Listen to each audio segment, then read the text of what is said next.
እንግዲህ በወርሃ ታኅሳስ ነው። እንግዲህ ኤጲስቆጶሱ ከመምናን ጋራ ቤተክርስቲያን ተሰብስቦ የእመቤታችንን መዝሙር በሚዘምሩበት ጊዜ ከፍተኛ ብርሃን ወርዶ ቤተክርስቲያኗን ከበባት። ያን ጊዜ ቅድስት ድንግል ማርያም ደናግልን አስከትላ ወርዳ በኤጲስቆጶሱ ዙፋን ላይ ተቀምጣ ተመለከተ። ያን ጊዜ በእጅጉ ተደሰተ፣ አመሰገነ። ሕዝቡም በዚህ ተአምር በመደነቅ ምስጉን እግዚአብሔርን አመስግነው አምላክን በወለደች በእመቤታችን በቅድስተ ቅዱሳን በድንግል ማርያም በጣም በመደመም እጅግ አክብረዋታል። ቅዱስ ዳዊት በመንፈስ ቅዱስ ገላጭነት ተናገረ። እሷም እነሆ ከዛሬ ጀምሮ ትውልድ ሁሉ ብፅዕት ይሉኛል በማለት በሉቃስ 1:48 ላይ ስለተናገረች ትውልደ ሴም፣ ትውልደ ካም፣ ትውልደ ያፌት ያመነ ትውልድ ሁሉ ንጽሕናዋን ቅድስናዋን ሲመሰክር ይኖራል ማለት ነው።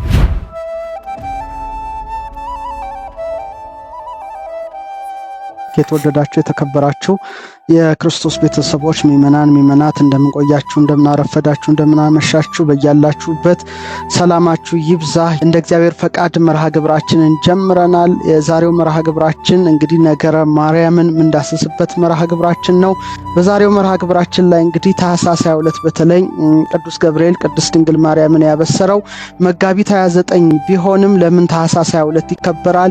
ደቅሲዮስስ በዚህ የነበረው ሚና ምንድን ነው የሚለውንም ጨምሬ ነው ምንዳስስላችሁ። እንደሚታወቀው ደቅሲዮስ የተወለደው በ607 ዓመተ ምህረት ላይ ነበረ። ከፍ ካለ በኋላ እድሜው ለትምህርት እንደደረሰ ቅዱሳት መጻሕፍትን አጠና። በመቀጠል ቶሌዶ አቅራቢያ ወደሚገኘው የአጋሊያ ገዳም በመግባት የገዳም አበምኔት ለመሆን በቃ። ከዚያም በ657 ዓመተ ምህረት የቶሌዶ ሊቀ ጳጳስ ሆኖ ተመረጠ። ይህ አባት በጣም ቅድስና የነበረው በጣም ጠቢብ የነበረ አባት እንደሆነ ይነገርለታል። በጣም ቅድስተ ቅዱሳን ድንግል ማርያምን ይወዳት ነበረ እና እሷን ከመውደዱ የተነሳ በተቻለ ሁሉ ያገለግላት ነበረ። በተለይ ተአምሯ ላይ ምን ይላል? በጣም ከፍቅሩ ጽናት የተነሳ አስተጋባ መጽሐፈ ተአምሪያ ይላል። በተለይ ክብሯን የሚናገር ንጽሕናዋን፣ ቅድስናዋን፣ ዘላለማዊ ድንግልናዋን፣ ወላዲተ አምላክነቷን ያደረገችውን ተአምር የሚናገር መጽሐፍን ሰበሰበ ይላል። ለምሳሌ ቅዱስ ኤፍሬም ቅድስት ድንግል ማርያምን ከመውደዱ የተነሳ የእመቤቴ ምስጋናዋ እንደ ሰማይ ኮከብ እንደ ባህር አሸዋ በስቶልኝ እንደ ምግብ ተመግቤው ጠግቤው እንደ ልብስ ለብሼው ተጎናጽፌው እያለ ይመኝ እንደነበረ በተመሳሳይ መልኩ ቅዱስ ደቅሲዮስ ቅድስት ድንግል ማርያምን ይወድ ስለነበረ ስለ ክብሯ የሚናገሩትን መጻሕፍትን ሰበሰበ። መሰብሰብ ብቻ ሳይሆን ደራሴ ድርሳናት ነበረ። ቅዱስ ደቅሲዮስ በቴዎሎጂ ዶክተር ኦፍ ዘ ቸርች ከሚባሉት መካከል ይጠቀሳል። ማለትም ሊቀ ሊቃውንት እንደማለት ነው። ብዙ ድርሰታትን ይደርስ ነበረ። ለምሳሌ ከጻፋቸው ውስጥ 2 ደብዳቤዎች እና 4 ጽሑፎቹ እስካሁን ድረስ አሉ። በጣም የሚደንቀው እመቤታችን ከመውደዱ የተነሳ 6 ድርሳቶችን ያቀፈ አንድ መጽሐፍ አዘጋጅቷል። ይኸውም ስለ ቅድስተ ቅዱሳን ድንግል ማርያም ዘላለማዊ ድንግልና በብዙ ማስረጃ የሚተነትን ነው። በተለይ ይህንን የጻፈ ጄሮም ነው፣ አስቀድሞ ማለት ነው። የጄሮምን የነገረ ማርያም ትምህርቱን ይኸውና ነገረ ማርያም በሊቃውንት በሚለው መጽሐፌ ላይ በስፋት ስለተነተንኩት አንባቢያን ያን መጽሐፍ ፈልጋችሁ እንድታገኙ እና እንድታነቡት አደራ ላለው። አማዞንም ላይ ያለ ነገረ ማርያም በሊቃውንት እና እነዚህን ሁሉ ሰበሰበ። በተለይ ደግሞ ጀሮም ለሄልቪደስ መልስ እንደሰጠ እሱም ተመሳሳይ የቅድስተ ቅዱሳን የድንግል ማርያምን ዘላለማዊ ድንግልናዋን ለተጠራጠሩ ሁሉ መልስ ሊሆን ሰፋ ያለ መጽሐፍ ጽፏል። በተለይ በዚህ መጽሐፉ ላይ ቅድስተ ቅዱሳን ድንግል ማርያም ቅድመ ወሊድ ጌታን ከመውለዱ አስቀድሞ፣ ጊዜ ወሊድ በወለደችው ጊዜ፣ ድህረ ወሊድ ከወለደችውም በኋላ ዘላለማዊት ድንግል እንደሆነች ሰፋ አድርጎ ይተነትናል። እንደውም ቅዱስ ደቅሲዮስ በዚህ መጽሐፉ ላይ የእመቤታችን ዘላለማዊ ድንግልናዋ የኢየሱስ ክርስቶስ የባሕርይ አምላክነትን የሚያስረዳ ነው ብሎ ይተነትናል። ምክንያቱም ልጇ ወልደ እግዚአብሔር ኢየሱስ ክርስቶስ የባሕርይ አምላክ በመሆኑ የእናቱ የቅድስተ ቅዱሳን የድንግል ማርያምን ማኅተመ ድንግልናዋን ሳይጥስ ተጸንሶ ሳይጥስ ተወለደ በማለት ነው ይሄ ሊቅ የሚያስቀምጠው።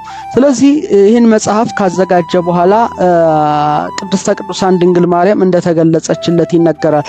በጣም ደግሞ የሚገርመው በመጽሐፍቱ ላይ ማርያም ብሎ ስሟን አይጠራም። ይልቁኑ ድንግሊቱ፣ የኛ ድንግል እያለ ነው ደቅሲዮስ በጻፈው መጽሐፍ ላይ ዘርዘር አድርጎ ስለ ክብረ ቅድስት ድንግል የሚናገረውና ቅድስት ድንግል ማርያም ተገልጻለት ይህን መጽሐፍ ስለጻፍህልኝ ደስ ብሎኛል ብላው ባርካው ተሰወረች። ይህ ብቻ ሳይሆን በ304 ዓመተ ምህረት ያው ብዙ ሰማዕታት በተለይ በዲዮቅልጥያኖስ ጊዜ አልፈዋል። በተለይ አንዷ በ304 ዓመተ ምህረት በዲዮቅልጥያኖስ ዘመን ክርስቶስን በማመኗ በሰማዕትነት ያረፈችው ቅድስት ሊዮካዲያ ትባላለች። በሷ የከበረ አጽም ሆሊ ሪሊክስ ይባላል፣ ሪሊክስ ኦፍ ሴንትስ አጽመ ቅዱሳን በኦርቶዶክሳዊት ቤተክርስቲያን በጣም ክብር እንዳላቸው እናውቃለን። የኤልሳ አጽም ሙት እንዳነሳም በመጽሐፍ ላይ ተጽፏልና በሷ አጽም ፊት ሲጸልይ በተአምራት ተነስታ የአምላክን እናት ስላከበራት አመስግነዋለች እና ተመልሳ አርፋለች ይላል ታሪኩ። በጣም የሚደንቅ ነው። ቅዱስ ደቅሲዮስ እንግዲህ ይህን ሁሉ ካየ በኋላ በጣም በእጅጉ ተደሰተ። የተሻለ ደግሞ በጣም የበለጠ ደግሞ ሁሉንም የሚያሳትፍ ቅድስት ድንግል ማርያም የሚያስደስት ምን ልስራ ብሎ አሰበ። በተለይ ቅዱስ ገብርኤል ቅድስት ድንግል ማርያምን ያበሰራት ያው መጋቢት 29 እሁድ ነው። የአብይ ጾም ነው አብዛኛውን ጊዜ የሚሆነው። በአብይ ጾም ደግሞ በጥንት ቀኖና በጣም በጾም በጸሎት በትህርምት እንጂ በደስታ በሐሴት ወቅቱ አይታሰብም። በምህላ በሱባኤ ነውና ያን ጊዜ መጋቢት 29ን በዚህ ምክንያት በጣም መከበር ስላልቻለ ሰዎች ደስ ብሏቸው እንዲያከብሩ በዓለ ብስራትን ከልደት በዓል 8 ቀናት ቀደም በማድረግ ታኅሳስ 22 እንዲከበር ያው ስርዓትን ሰራ። የሰራው ስርዓት ደግሞ በቶሌዶ በተደረገው ጉባኤ ላይ ለአምላክ እናት ክብር የተለየ በዓላቷ ቀን እንዲሆን ተደነገገ እና ምእመናንም በጊዜው እጅጉን በመደሰት በቅዱስ ገብርኤል ብስራት ወልደ እግዚአብሔር ኢየሱስ ክርስቶስ በማኅፀነ ማርያም የተጸነሰበትን የመጋቢት 29 ለውጥ በማሰብ ያው በዓሉን በድምቀት አከበሩ። ያን ጊዜ እንግዲህ በወርሃ ታኅሳስ ነው። በ665 ዓመተ ምህረት ነው። ቅድስተ ቅዱሳን ድንግል ማርያም ለደቅሲዮስ ለብቻው ተገለጸችለት ይላል ተአምሯ። እና ምን አለችው? ወዳጄ ደቅሲዮስ ባንተ ደስ አለኝ፣ ስራህንም ወደድሁ። በዓሌን አክብረህ ስለኔ ሰውን ሁሉ እንዲደሰቱ አድርገሃል። ስለዚህ ዋጋህን ልሰጠው እወዳለሁ። ትቀመጥበትም ዘንድ ይህንን ወንበር አመጣሁልህ በማለት በወንበሩ ላይ ማንም ሊቀመጥበት የማይቻለው እንደሆነ ነግራው ከርሱ ተሰወረች። ያው በሌላ ቀን እንግዲህ ኤጲስቆጶሱ ደቅሲዮስ ከምእመናን ጋራ ቤተክርስቲያን ተሰብስቦ የእመቤታችንን መዝሙር በሚዘምሩበት ጊዜ ከፍተኛ ብርሃን ወርዶ ቤተክርስቲያኗን ከበባት። አብዛኞቹ ምእመናን እንግዲህ ፈርተው ሲሸሹ ደቅሲዮስ ከጥቂት ካህናት ዲያቆናት ጋራ ብቻ ቀረ። ያን ጊዜ ቅድስት ድንግል ማርያም ደናግልን አስከትላ ወርዳ በኤጲስቆጶሱ ዙፋን ላይ ተቀምጣ ተመለከተ። ቅድስት ድንግል ማርያምም ደቅሲዮስን ጠርታ ለታማኝነቱ አመስግናው እጅግ የተለየ ልብሰ ተክህኖ በልጇ ፈቃድ የመጣ እንደሆነ በመንገር በበዓላቷ ላይ ብቻ እንዲለብስ ሰጥታው ተሰወረች። ያን ጊዜ በእጅጉ ተደሰተ፣ አመሰገነ። በእመቤታችን በዓላትም ሁልጊዜ ያንን ቅድስት ድንግል ማርያም የሰጠችውን ልብስ ስጦታ ይለብሰው ነበር፣ እንደ ሽልማት መንፈሳዊ ሴት ማለት ነው። እና ቅዱስ ደቅሲዮስ እንግዲህ በ667 ዓመተ ምህረት ከዚህ ዓለም በሕይወተ ሥጋ በተለየ ጊዜ እመቤታችን የባረከችው ልብስ በቤተ ክርስቲያኗ ዕቃ ቤት ውስጥ በክብር እንደተቀመጠች ተአምሯ ላይ በስፋት ተዘርዝሯል። ከእርሱ በኋላ የተሾመ ኤጲስቆጶስ ግን ያችን ልብስ ሊለብሳት በደቅሲዮስም ወንበር ሊቀመጥ ወደደ።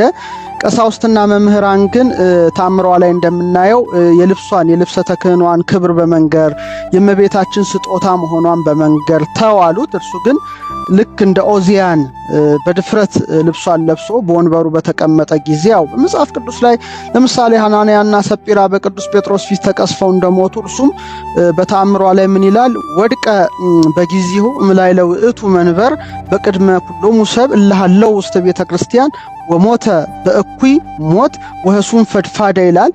በዚህ የድፍረት ኃጢአቱ ከዚያ ወንበር ላይ ወድቆ ክፉ አሟሟትን ሞቷል። ሕዝቡም በዚህ ተአምር በመደነቅ ምስጉን እግዚአብሔርን አመስግነው አምላክን በወለደች በእመቤታችን በቅድስተ ቅዱሳን በድንግል ማርያም ለደቅሲዮስ በተሰጠው ስጦታ በጣም በመደመም እጅግ አክብረዋታል። በግዕዝ አብዛኛውን ጊዜ የተጻፉ ተአምረ ማርያም ላይ ይሄ ደቅሲዮስ ታሪክ አለ። ለምሳሌ እመቤታችን ልብስ ስትሰጠው፣ ወንበሩን ስትሰጠው ሲቀመጥበት፣ እንደገና ደግሞ ያ ደግሞ በድፍረት ሲቀመጥ ሲወድቅ፣ ይህን ማየት ብራናችን ላይ የተለመደ ነው እና ይሄ የሰጠችው ልብስ ስጦታ ከሱ በኋላ እንደተሰወረ ይነገራል። ነገር ግን ቅድስተ ቅዱሳን ድንግል ማርያም ለደቅሲዮስ ስትገለጥለት እግሯን ያሳረፈችበት መንበር ግን ዛሬ ድንጋዩ ግን በቶሌዶ ካቴድራል ጸሎት ቤት ውስጥ ሆኖ እስካሁን ድረስ ይከበራልና ቅዱስ ዳዊት እንግዲህ እንደነ ደቅሲዮስ ላሉ ቅድስተ ቅዱሳን ድንግል ማርያምን በፍጹም ልቡናቸው ለሚወዱ ታላቅ መንፈሳዊ በረከት ከቅድስት ድንግል ማርያም እንደሚያገኙ መንፈስ ቅዱስ አስቀድሞ ገልጾለት በመዝሙር 44 በቅንፍ 45 ላይ ቁጥር 16 ላይ ህየንተ አበዊኪ ተወልዱ ለኪ ደቂቅ፣ በአባቶችሽ ፈንታ ልጆች ተወለዱልሽ በማለት ያው ንጽህናዋን ቅድስናዋን በትንቢት የተናገሩ አበይት ነቢያት ደቂቅ ነቢያት አሉ። በእነሱ ፈንታ ሐዋርያት ተተክተዋል። ጽንፍ እስከ ጽንፍ ዞረው ወላዲተ አምላክነቷን ሰብከዋል። ከዛም ሊቃውንት ተነስተው እንግዲህ እዚህ መጽሐፍ ላይ ብቻ ሊቃውንት ወደ 50 በላይ ሊቃውንት ዝርዝር አሉ። እነዚህ ሁሉ ንጽህናዋን ቅድስናዋን ተናግረዋልና በአባቶችሽ ፈንታ ልጆች ተወለዱልሽ ካለ በኋላ ወተሰይምዮሙ መላእክተ ለኩሉ ምድር፣ በምድር ሁሉ ላይ ገዢዎች አድርገሽ ትሾሚያቸዋለሽ ይላታል። እንግዲህ ይሄ ነው ነገስታትን የሚሾም ካህናትን የሚሾም የክርስቶስ እናት መሆኗን መሰከረ እና ሊቃውንት ሿሚ ንጉስ አይደለም ቢሉ አይ ሿሚማ ንጉስ ነው፣ እሷም ንግስት ናትና የሿሚ የክርስቶስ እናት በመሆኗ ለነ ደቅሲዮስ ወንበር፣ ለነ ሊቆላዎስ አጽፍ፣ ለነ ቅዱስ ኤፍሬም ላሉ ደግሞ አሐዝ እግዚኦ መዋግደ ጸጋከ፣ የጸጋህን ማዕበል ሞገድ ግታልኝ እስኪሉ ድረስ ስጦታን ሰጥታቸዋለች። ደግሞ ታላቅ በረከትና መንፈሳዊ ብቃት እንደሆነ በዝርዝር ተርጉሞታል መተርጉማኑ። ዳዊት ይቀጥልና ወይ ዘክሩ ስመኪ በኩሉ ትውልደ ትውልድ፣ ለልጅ ልጅ ሁሉ ስምሽን ያሳስባሉ በማለት በክርስቶስ የባህሪ አምላክነት በእርሱ ወላዲተ አምላክነት በማመን ያለፈውና የሚመጣው ትውልድ ሁሉ ሰአሊ ለነ ቅድስት ሆይ ለምኝልን እያለ የተቀደሰ ስሟን ሳይጠራ የሚውል ማንም እንደማይኖር ያው ቅዱስ ዳዊት በመንፈስ ቅዱስ ገላጭነት ተናገረ። እሷም እነሆ ከዛሬ ጀምሮ ትውልድ ሁሉ ብጽዕት ይሉኛል በማለት በሉቃስ 1:48 ላይ ስለተናገረች ትውልደ ሴም፣ ትውልደ ካም፣ ትውልደ ያፌት ያመነ ትውልድ ሁሉ ንጽህናዋን ቅድስናዋን ሲመሰክር ይኖራል ማለት ነው እና ከቤተ ክርስቲያን ሊቃውንት ደግሞ መካከል አባ ጊዮርጊስ ዘጋስጫ የሕማማት ሰላምታ ደርሷል። በሰባቱ ዕለታት የሚጸለይ ይሄንንም የዛሬ እንግዲህ ከ7 ዓመት በፊት ይሁን አላውቅም በአንድምታ ተርጉሜው አንባቢያን እጅ የበቃ መጽሐፍ ነው። ምን ይላል? ማርያም ሀብኒ ልብሰ ትፍሲት ወተድላ ከመ ወሀብኪዮሙ ቅድመ ምስለ መሐላ ለደቅሲዮስ ወለኒቆላ ሰላም ለኪ።